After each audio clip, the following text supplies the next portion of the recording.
Not today, Bubba. Go get him, Bubba. Love you. Not today, Bubba. Gordy, can I bother you for a second? Ladies and gentlemen, boys and girls, welcome. The only place you need to be for the next 45 minutes is the Brilliantly Dumb Show. Sit back, relax, enjoy the madness here of the show. Starting off with the madness to get us cooking, ready to rock and roll. The man himself, Gerard Gilfone. We start every show with Gerard Gilfone on our quest to hit $10,000 through our sponsor with BetMGM. We're going to hammer away some picks. We got a little bit of drama that we need to kind of get ironed out here with Jersey Jerry as well. You know, it's hard with Jerry because a lot of it builds up throughout the weekend to get to the episode here on Tuesday. So I don't want to have it with him or have the conversation or the drama that we have with him without the people on the show hearing it first, because I want that energy you're going to get out of Jerry Don. So sometimes you just got to let it sit and marinate a little bit for the betterment of the show. Little something cooking with Jersey Jerry as always. Let's bring him in right now, the young man himself, the Jersey native. That is Gerard Gilfone. Gerard Gilfone, are you with us? Gerard Gilfone, are you with us? Jerry Diesel, there he is. Jerry Don, talk to me. What do you got cooking, Jerry Don? Give me something good. You hear me, Bob? I could hear you all right, Jerry Don. Give me something good. Good. How you doing today, Bobby? I'm doing okay, and you know what? It sounds like I'm doing a whole lot better than how you're doing, Jerry Don. No, I'm doing all right, Bob. Are you doing all right? Yeah, I'm hanging in there. What if I go ahead and play the folks of the show here, the voicemail that you sent me this weekend? Yeah, go ahead. Let me ask you something, Jer. Okay? Yeah. And we're going to be playing this in just a second here. Benny, if you could go ahead and fire that up in just a second here. I get a voicemail from you this weekend, okay? Yeah. You lost to your buddy Tattoo Louie, who comes over and your dad's. Who is Tattoo Louie? It's your dad's ex inmate. Yeah, cellmate. Now you call me and you hit an Antonio Brown prop bet in our account, and what you requested for me to do was to take the money out of our betting account to cash out in order to give you the money for what you lost to Tattoo Louie. Yeah. And what I said to you, Jerry, was I would give you money myself, but tell me the situation that's going on. Tell the folks here the money that you lost to your friend Tattoo Louie, who was supposed to be your friend. Well, here's how it went. I tried to keep it on the down low for a couple weeks. Tattoo Louie hits me up and says, "Hey, if you want any tattoos in advance, I'll give you a steep discount." Jerry, you mind taking the mask off? Is there a reason you have a mask on in your basement right now? Go ahead. I was just writing out some prescriptions. Go ahead. Anyway, so a couple weeks ago, Tattoo Louie hits me up and says, "Hey, Jer, Poppy, I'm doing tattoos in advance. You can pay in advance and you'll get a 50% discount." Now, I was in the market for a leg sleeve. That runs about $10,000. Tattoo Louie said, "Do you have room on your leg for you? Got some? Is there enough?" I do. My legs, I don't have any tattoos. Okay. So I was thinking about getting a leg sleeve. So I said, "Okay, Tattoo Louie, how much for a full sleeve for the leg?" He said 10,000. But if I give him the $5,000 up front, that's all it would be, was $5,000. Now, also at that time, you're paying. You mean to tell me you're paying? It costs you $5,000 to get a full leg sleeve? What do you want to get, the Mona Lisa on your leg? I want to fill up the whole left leg, everything, thigh, calf, ankle, everything, the whole nine.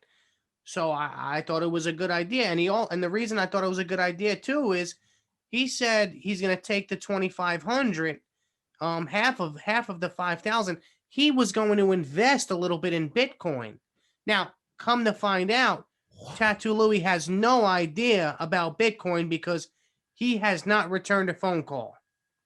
Now, oh, Jesus Christ, Jerry.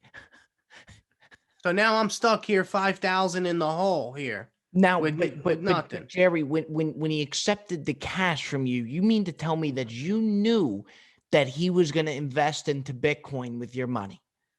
Yeah, I did. And he said, listen, if he makes over a 20% profit on the investment, he would give me 10% back. Give you 10% back, Jerry. You're giving the guy $2,500 to get 10% return on the money that you invested? No, 10% on the profits, Bob. Exactly, 10% on the profits. How much was he willing to go in? What is he putting, 50K himself? I have no idea. I haven't heard from him, Bob. So here's my thing, Jerry, and I would always help you. But don't you think, look, no disrespect to Tattoo Louie, okay? The guy who is the ex-inmate of your dad, the ex-cellmate of your dad, right out of the gate, am I crazy to say, doesn't he lose a little credibility right out of the gate right there, Jer? You know, I never would have thought this would happen. You know, we looked at him like family, Tattoo Louie. And to come to find out, you know, his true colors were shown here. Tattoo Louie is a fraud. Tattoo Louie is absolutely. Tattoo Louie is fraudulent. It was never Tattoo Louie. It was never Tattoo Louie, Jerry. No, and what do you think he knows? I mean, about Bitcoin? Is there any chance that he calls you back and next thing you know, Tattoo Louie's got 15K for you? I don't think so. I think this one is. To be quite frank with you, Jer, I don't think so either. No, I think this one is gonna. This one's gonna be in the funny papers. This one. And so you have two responses to this, Jer. Your first plan of action is to call me, and you cash the Antonio Brown prop bet was absolutely spectacular, and I commend you for that, Jer. And you know what? It got us right back into the action, so I love that. And I'm here to help you, Jerry. You're my guy. You always will be. I love you, Jerry Dunn. I said it on the podcast right here. I say to you all the time, I love you, Jerry Dunn. Love you too, Bobby. Now, and I want to help, but it's just so outrageous. First off, it's not going to come from the BetMGM account, and I can't give you money for doing something so stupid. Now, Tattoo Louie's nowhere to be found. No, he's gone. The phone is off. I mean, my first guess is that he took the money and run, but my second guess is, you know, maybe one day he'll come back, you know. Well, and now also too, you have an empty canvas on your leg. Yes, correct. That tattoo is actually not going to happen now. So it's not going to happen now. Your leg is going to stay bare, which, by the way, Jared, it may not be the worst thing. You have how many tattoos right now? I got about 16, 17 tattoos right now. Your blood looks like a Sharpie right now, Jared. Yep. So you lose 5K total because you were going to invest half of it to Tattoo Louie. Half of it was going to go as a down payment to your tattoos. You're in the hole right there. Jared, what I said to you is the way to get this money back is to start hitting bets. What you are doing, you are hot. Why don't you just keep the blue collar job, keep the bets going where it is, but you respond with a fund that you call the Dr. Jerry Don Fund. You get you have your sister run out to the store to get you a pair of scrubs. And your plan is to start charging cameos for life advice. So now you're going to use the fans to charge them to give you life advice. The same guy that is charging cameos is the same guy that just dished out $5,000 to put a down payment on a leg sleeve tattoo and Bitcoin investment to a convicted felon. Why did Tattoo Louie go to jail in the first place, Don? That was for murder. Oh, Jesus. But let me ask you something, Bobby. Oh, sure. Go ahead, Don. Let me ask you, and you said it yourself last week. When Jerry Don talks, people listen. I did say that, and I confirm that. So here's where I'm going with this. Who better than me? There's nobody better than me. Oh, you want questions answered. I got all the answers. Maybe I don't ever take my own advice, but I give the best advice. That's why I'm dishing out prescriptions now. I'm diagnosing people. There was just a guy earlier today who sent me a message. He wanted to date his best friend's sister. I recommended 2 doses of hallucinodon. That will put him in a psychosis for 24 hours. When he wakes up, he will not remember the girl or the friend. Jerry Don, do you really think you're in the right to be able to be dishing out this type of advice for the people? I do, Bobby, and I really deep down I believe it. All Like right, I said, I might not take my own advice, but I will give the best advice. which is a little bit of a problem. If you're not taking your own advice, isn't it a little bit of an issue that here's this guy dishing out his own stuff, dishing out advice to people when he's not taking his own advice? I don't think so because the people don't care about what happens to me. They care about what happens to them. Okay. All right, look, Jerry, you do what you got to do. Let's talk business. Let's talk money. Let's get you that money back that you had lost from Tattoo Louie, wherever the hell he may be in the world right now. Tattoo Louie himself. Let's talk money here, okay? Now, BetMGM, we know the drill. Started us off with $1,000 in order to get us to $10,000. $10,000 is where we'll be allowed to cash out our money. I can't do it because you lost money to Tattoo Louie. That money stays in the bank till we get that 10,000 from BetMGM. Before we get into any of that, say it with enthusiasm. Let the people know, Jerry Dunn, who sponsors the Brilliantly Dumb Show. Look them in the eye and say it with some passion. Here we go, Bobby. Here we go. Come on now, Jerry. Get fired up here, baby. It was always BetMGM. The long wait is over. Football Fire is me back. up. Fire And me brand up. new customers at BetMGM Sports can kick off the season with a 100% deposit match up to $500. Simply sign up and make a deposit with the bonus code BROBIBLE With to take enthusiasm, advantage of this Diesel. offer. With There's enthusiasm. never been a better time to get in on the action other than at BetMGM with parlay bonuses, payouts, live betting, daily odds boost. Gambling problem? Call 1-800-GAMBLER. Jerry Don, do you have a gambling problem? I do not have a gambling problem, hence the reason why I'm the hottest man on the planet. Okay. Yes, he is. Jerry, I will back you up time and time again. It is absolutely fascinating what you are doing to these picks. It really is. It's unbelievable. You wanted on our Patreon episode, you said, give me the Antonio Brown prop bet. We took a big hit with that Saints money line that you had.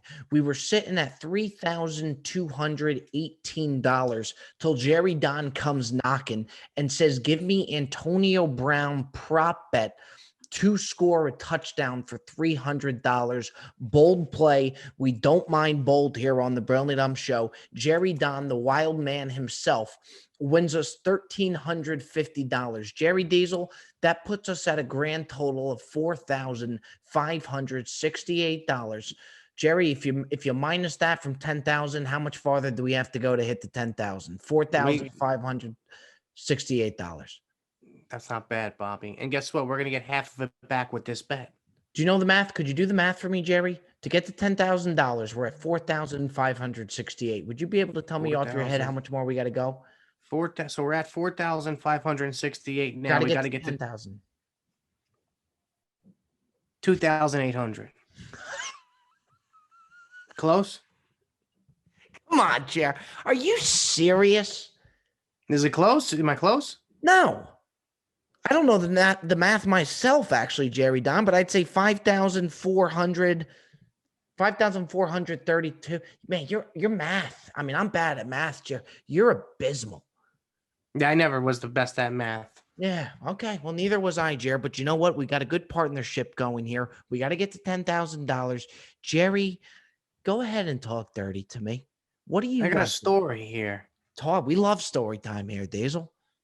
Now, in the 4th round of my fantasy draft, scratch that, I apologize. In the 5th round of my fantasy draft this year, I went with a rookie. And here's the reason why I went with this rookie. I seen him on Instagram catch a pass behind the back with one hand. And after that, he said, I'm the baddest motherfucking rookie in the league. Watch. I fell in love with him from then. He has done me so many things right this year in fantasy football. I mean, he took my team to the next level. This man goes by the name of Justin Jefferson. Talk dirty to him, Jerry Diesel. Talk dirty. Now, this man is a complete animal. He should win offensive rookie of the year. He won't because it's a quarterback award, but that's here nor there. He deserves it. And I'm going to tell you something. Last week, if you were watching the game, Justin Jefferson was mic'd up. Not a lot of people called it. I called it because I watched the tape. Now, Kirk Cousins was a little late throwing the ball in the back of the end zone to Justin Jefferson, and Justin Jefferson responded with, I was fucking open, Kirk. Get me the damn ball. Now, when a receiver puts that kind of pressure on a quarterback like that, best believe the next game that he plays, that quarterback is going to be looking for Justin Jefferson. Justin Jefferson is a mega, not a lock, a mega lock to score a touchdown this week against the New Orleans Saints. Lock it in. And Bob, I'm bumping it up from $300 to $500. Give me another prop on Justin Jefferson to score a touchdown this week against the Saints. I want $500 on it. $500 on that, Jerry Dunn. You realize that could, okay. You know what, Jerry? I look, you can't even question me no more, so stop it. No, you know what, Jerry? You're not wrong, and I'm not going to question you no more. I'll take you to the promised land, Jerry Dunn. If that's what's going to take us to get to $10,000, I'll be pulling for Justin Jefferson left and right. But we don't want him too much because I'm going to tell you what I don't like, Jerry. I'm going to tell you what I love, okay? I love the legend of Bobby Unders. I love the legend of Bobby Unders. There's nobody that likes an under more than Bobby Unders. I like to see the clock tick. I like teams that run the football. The Minnesota Vikings run the football with Dalvin Cook time and time and time again. Go ahead and slam the under of 53. Give me the under of 53 Saints Vikings, and I want it to win 750. Oof, that's steep. Yep, it sure is. I don't like it, Don. I love it.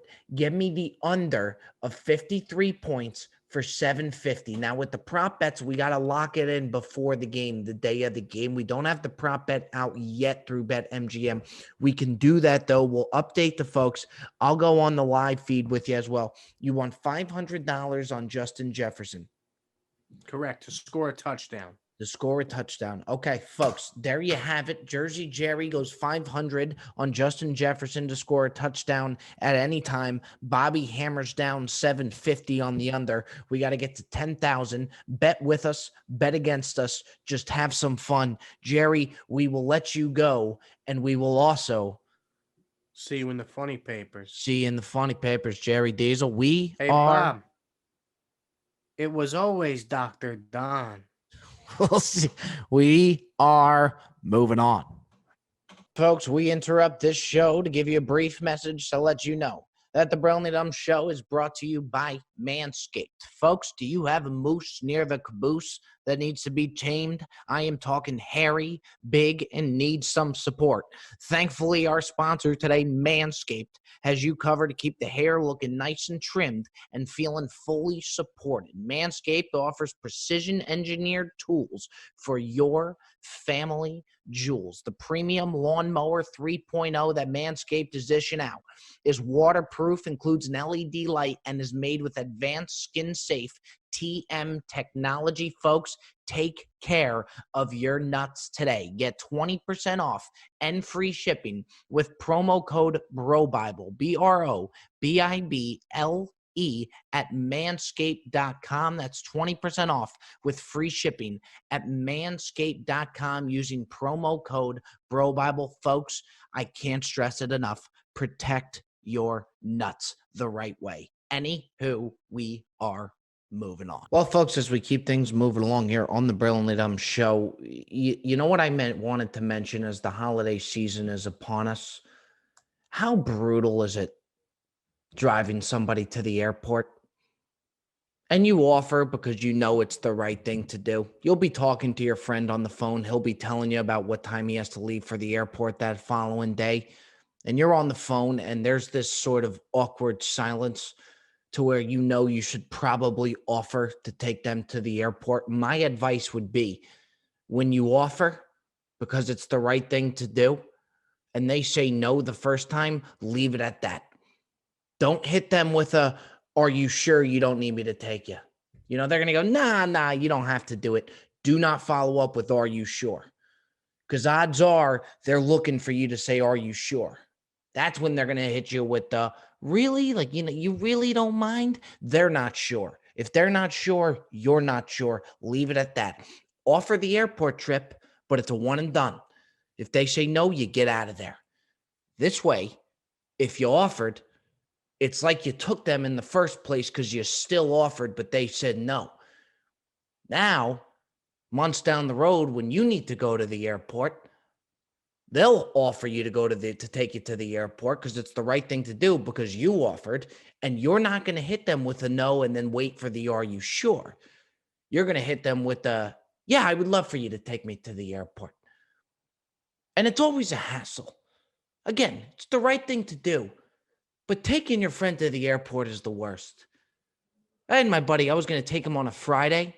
Monday through Thursday, I'm thinking, okay, I got to take him home from the airport. If he gets in at 1:50, by the time he gets out to baggage claim, then I'm calling him on Tuesday. Hey, are you checking any bags? Robbie, you don't pick me up for another 3 days. Do you really have to know this now? I'm just trying to time it right. Because you gotta time the airport pickup right. It's pretty brutal. Because if you get there too fast, you have the airport traffic police pushing you around, making you circle around. That's the worst. You definitely don't want that. Talk about a tough gig. I thought parking enforcement was a tough gig. How about airport enforcement?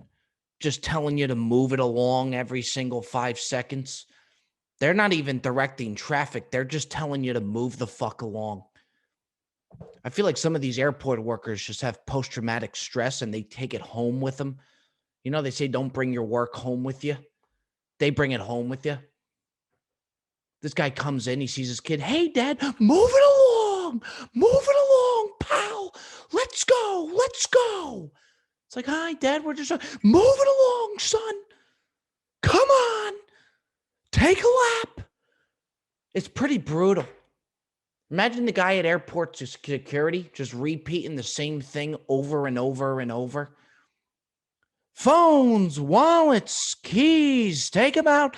Electronics, take them out. Just all day. That guy's poor wife, they're trying to sleep.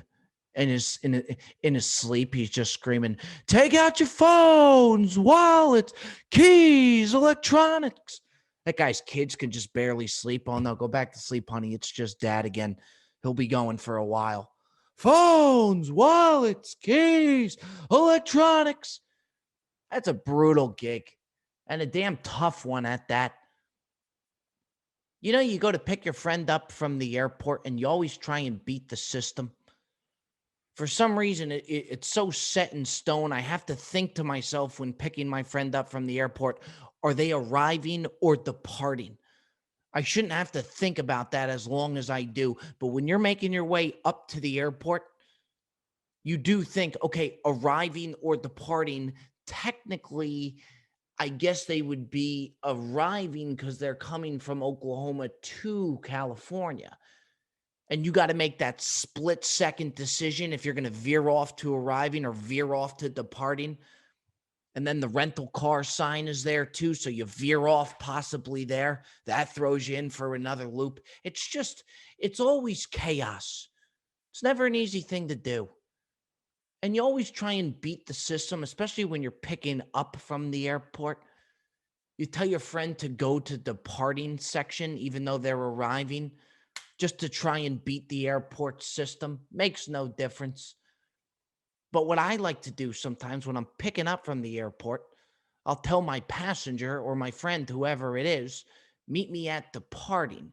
This way I don't have that guy telling you to move it along. Because there's no airport control, traffic control on the departing. They're only there for arriving. So I try and avoid that guy, and I will tell that person to meet me in departing, even though there's arriving. It's like, why do you have to try and beat the system? You know, Is that really necessary, Bob? Would you just pick them up at the right time? But the whole time, I'm planning this whole week out. It consumes your entire day. It may take an hour. It consumes your entire day, your entire week. And I love when you're driving your friend to the airport and you first pick them up and they tell you what airline they're flying. You got a 45-minute trip ahead of you. It's as if because you're flying JetBlue, I'm going to take a different route than I already would. We're going to the same place. Just let me know you're flying JetBlue when we get closer towards the airport. It's like, hey, buddy, how you doing? Hey, how you doing? We're flying JetBlue here today. Yeah, I sound like a taxi driver. Do you really have to let me know now? That's a little premature to be letting me know what airline you're going to be at. And I always wonder different things about security because there's so many different stores in the airport, and they're not even just airport stores anymore. Those are long gone. You got Brookstones in the airport now. You got furniture stores in the airport. Called my mom the other day. She's at the airport. I said, Mom, are you going to your flight? She goes, yeah, I'm just looking at some furniture, some dressers right now. My mom's going to miss her flight looking at a couple lamps. They got a furniture store in the airport. If you thought checking a bag was a pain in the ass, try checking a sofa. I just don't understand these airport stores anymore. Now, there are some pretty cool airport stores. There really are. My question is, what if you just want to get to the stores, you don't have a flight? Do you still got to go through security? And I've mentioned this before on the podcast. It's like, I always wondered with these employees at airports, like the girl working the Chipotle at the airport, does she have to go through security every single time she goes to work her shift at Chipotle? Isn't that a little bit of a hassle? Imagine this girl working at the airport Chipotle.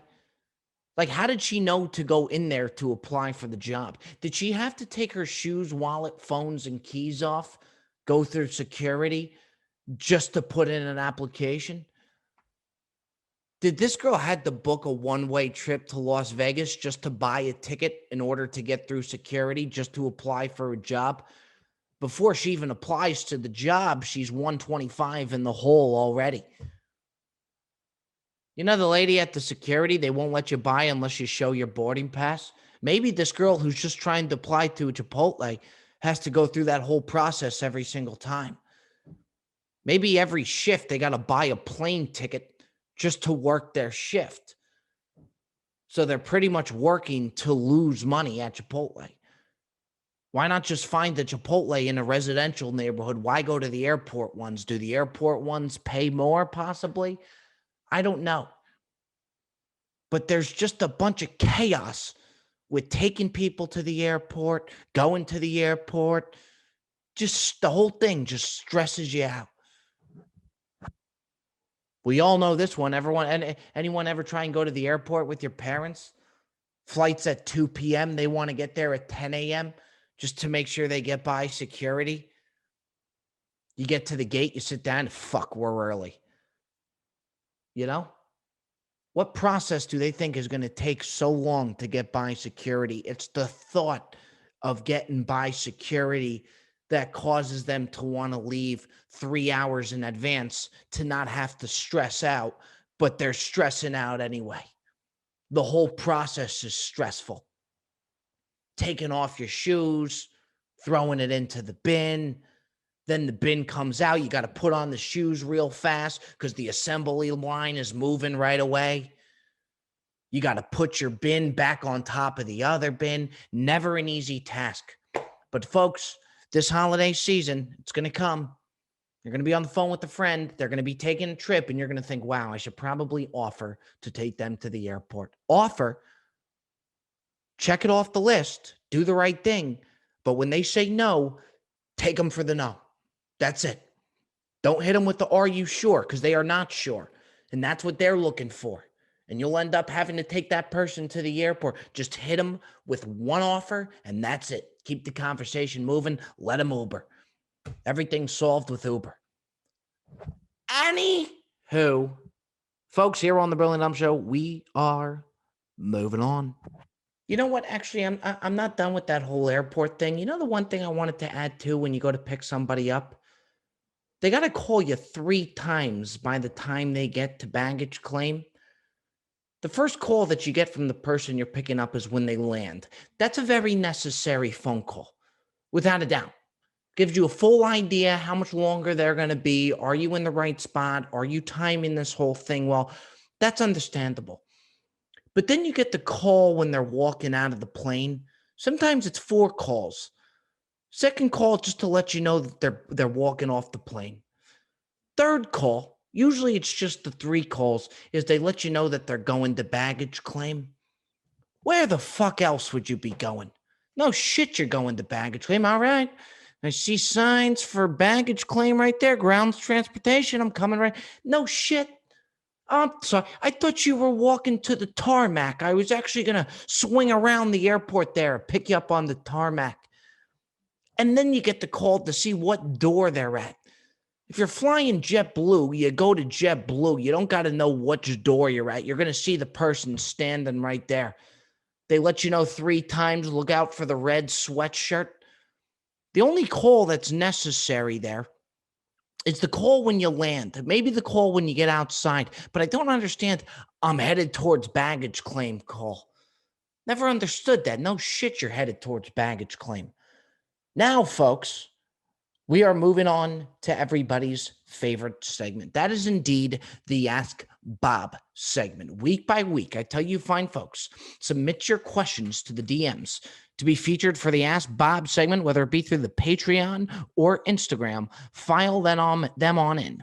Coming in hot is a young man by the name of Chase Harrington, Yakima, Washington. Bob, just curious for your take on Charlie Woods dominating the PNC championship. You know, folks, for those of you that didn't see this PNC father-son tournament that Tiger Woods and Charlie Woods played in, first things first, the old timers are not going to like this. I think I enjoyed this.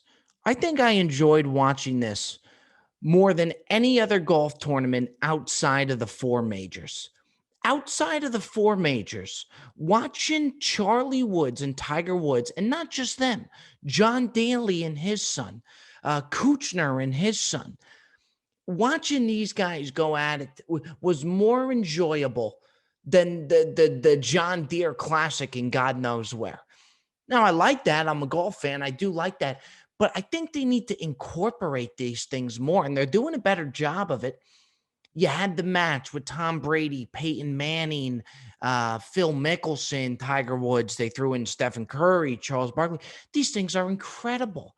And this father-son tournament was unbelievable.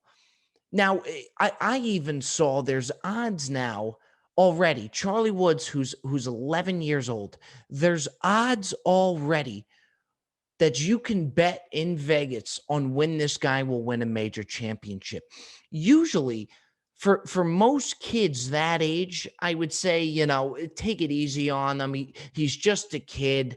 The bar's set too high. You kind of feel bad for the kid because they could be living in this shadow their whole. Not for Charlie Woods. Not for 11-year-old Charlie Woods. This kid's draining 30-foot putts. And the beauty of it all is his dad, Tiger, expected him to drain these putts. He didn't even give him like a big high five or smack his ass or give him a big hug. None of that. That was nowhere. He was expected to make these putts. Tiger didn't really react that much to it. If I'm on the golf course with my dad and I drain a 30-footer, and my dad isn't going fucking nuts, just going ballistic, throwing his club up in the air, ordering shots at the turn, I'm walking off the course. Charlie Woods was expected to make these shots at 11 years old. And by the way, he's got a smoother stroke than Tiger. And now you got Vegas putting out odds on when this kid will win a major championship. He's 11 years old. They got him at 7-1 odds to win a major championship. If I had some dickhead out there putting odds, future odds on me at 11 years old, you know what those odds would look like? 7-1 odds to be accepted into college. Do you know what those Vegas odds would look like? 25-1 odds. Will Robbie own an apartment by the time he's 23?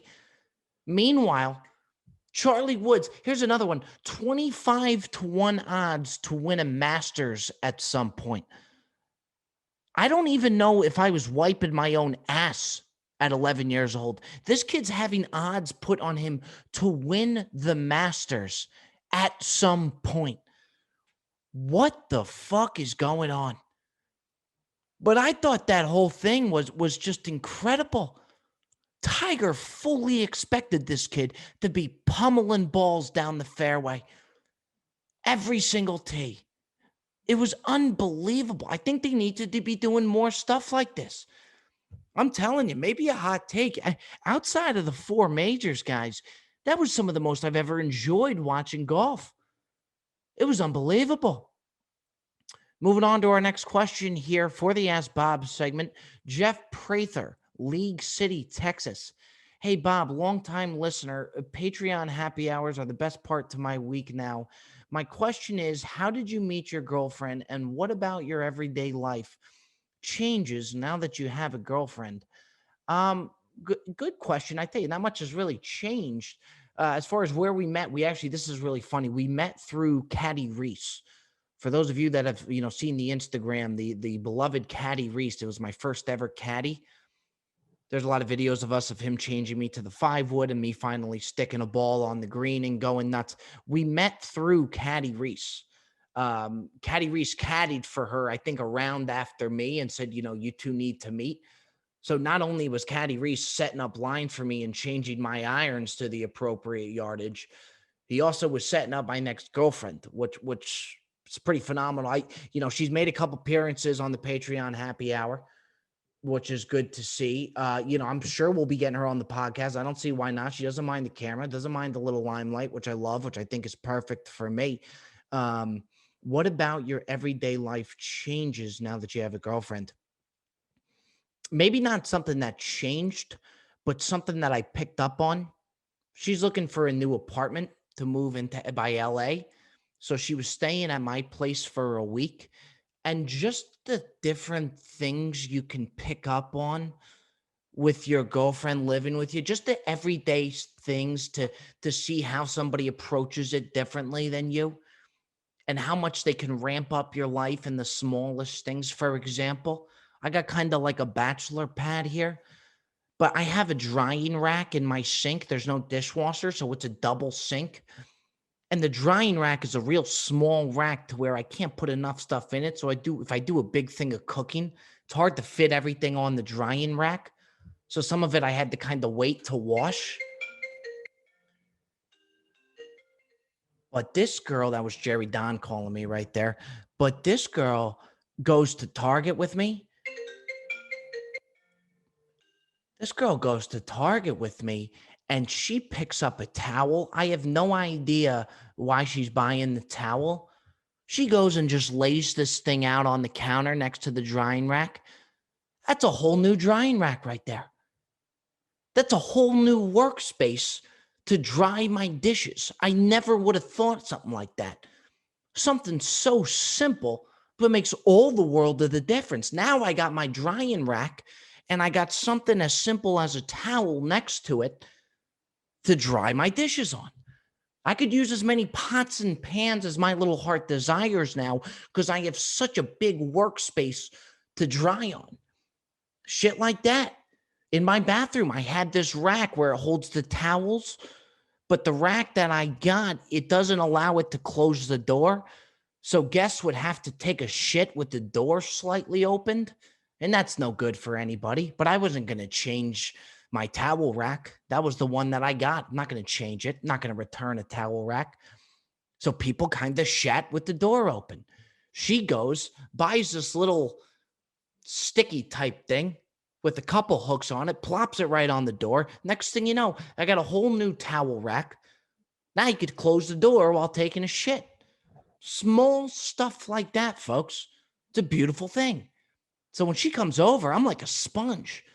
I'm watching to see every move she takes, what she's doing here, how she dries the dishes. Another thing with washing the dishes, if you can't get to the dishes that night, you put a little water in whatever it is, keep it there. This way, when it is time to clean it out, it's a much smoother transition moving the sponge around rather than just leaving something in the sink and now it's kind of stale and you got to scratch it off. Total game changer. You know, the other thing that I noticed with girls too, when you're in a group setting, right? And somebody takes a photo and you want to see how the photo looks, guys look out for one another. We want to make sure all the boys look good in the photo. If we're going to post that photo, we're going to look out for our friends and make sure that it's a good picture of them. Girls, it's a total different ballgame. They have tunneled eye vision when taking a group photo. They get the photo and they just zoom in on themselves. If it's a bad picture of themselves, delete it. If it's a good picture, great picture. They don't care about anything else going on in the photo. Everything in the rest of the photo could be a total murder scene. There could be dead bodies lying around. Her girlfriend has drool coming out of her. Her other friend is blackout drunk. There's vomit on her neck. Just a total murder scene. But she loves the photo because she looks good. And then it's a great photo. Just a couple filter, and all of a sudden you bring that dead body back to life. It looks like it's sleeping.